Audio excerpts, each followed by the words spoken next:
Title: No one dared to bid for the wild alien girl, until a human raised his hand, and never lowered it.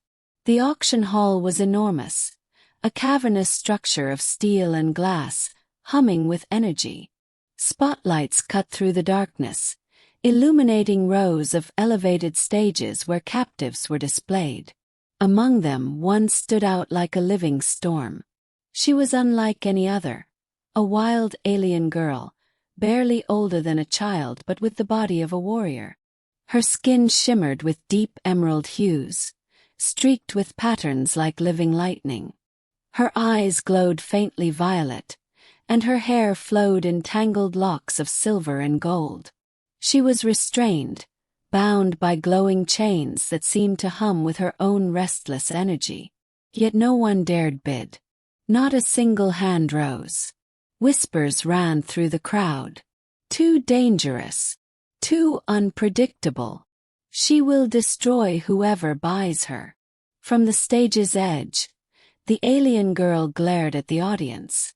Her teeth were bared in a snarl. She roared softly, a sound between a growl and a song, as if warning them all.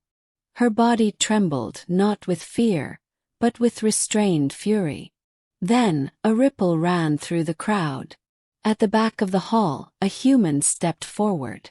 A tall man in simple worn clothes, carrying no weapons, no display of wealth. His boots echoed against the metal floor. His eyes locked onto the wild girl's, unafraid. Slowly, deliberately, he raised his hand. A hush fell over the hall. No one moved. The auctioneer hesitated, then nodded toward him. One hand raised. Going once. The man's hand did not falter. Going twice. Some in the crowd gasped. They had expected him to lower it. But he didn't. He stared at the girl, unblinking. "Sold," the auctioneer said, and the chains released her instantly. She stumbled forward, glaring at him with raw hatred. The man stepped onto the stage. He reached toward her slowly, deliberately, not with fear but with a strange calm. "I'm not here to own you," he said softly. "I'm here to free you." She froze, her wild instincts torn between rage and confusion. Then she lunged at him. But he caught her mid-motion, steadying her without effort. Their eyes locked again. In that moment something shifted, a fragile connection forming. The handlers tried to step forward, but he held up a hand, and they faltered. He turned to the audience. "She's mine now. No one else touches her." The hall erupted in chaos. Some called him mad. Others whispered about his bravery. But no one dared challenge him. Outside the auction house, the man led her through twisting alleys and quiet corridors. She kept her distance, eyes scanning every shadow, muscles tense.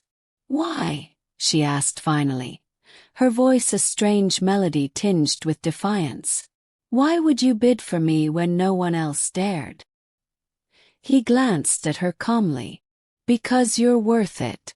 Because no one should decide your fate but you." She laughed bitterly. "No one decides my fate. I'm chaos. I am war." "And yet," he said softly, "you've been sold like property. That makes you neither chaos nor war. It makes you a prisoner." She looked away. For the first time her breathing faltered. They walked in silence until they reached the edge of the city, where the neon lights faded into the wild expanse of the frontier. Here she stopped. "What will you do with me now?" she asked. He looked at her, unflinching. "Teach you to trust. Teach you to be free." She scoffed. "Freedom is a lie. And trust. That is the weakest weapon of all." He smiled faintly. "Perhaps. But it's the only one that matters." Over the next days he kept his promise. He did not restrain her. He did not command her. Instead he offered her food, shelter, and quiet conversation. Slowly, she began to relax, letting her guard fall just enough to allow him near. One night, under a sky of molten stars, she sat beside him. "I've been hunted all my life," she admitted. "By those who wanted me for my power and those who feared it. No one cared who I was." He nodded. "Then let me be the first to care." Her violet eyes searched his. "And if I betray you, then I'll face the consequences. But I believe you won't." For the first time, her lips curved into something like a smile. Ending. Weeks later, rumors began to spread across the frontier. The wild alien girl who had been unsold at the auction, the one no one dared touch, was walking freely alongside a human who had raised his hand and never lowered it. They were seen traveling from settlement to settlement, breaking chains, helping those in need, and defying the hunters who sought her. Wherever they went, they became a symbol that courage could come in a single hand raised, and freedom could come to even the most wild and broken. One evening, as the two stood on a ridge overlooking a shimmering alien valley, she turned to him. "Why did you keep your hand raised?" He looked out over the horizon, the light of two suns glinting in his eyes. "Because I knew no one else would. And because someone has to choose what's worth fighting for." She studied him, then nodded. Slowly, she extended her hand to him. This time there was no roar, only the quiet acceptance of trust. He took her hand, and together they stepped forward into the unknown. Somewhere in the crowd that had once refused to bid for her, whispers began anew. The human who never lowered his hand. And in those whispers lived a promise that freedom is always worth bidding for. Weeks passed since the auction. Rumors began to spread across the frontier of the wild alien girl no one dared bid for, now walking freely alongside the human who had raised his hand and never lowered it. They moved together through settlements and wildlands, breaking chains, offering shelter to the hunted, and defying those who sought to capture her again. Wherever they went, whispers followed. The human who dared. The girl who was untouchable.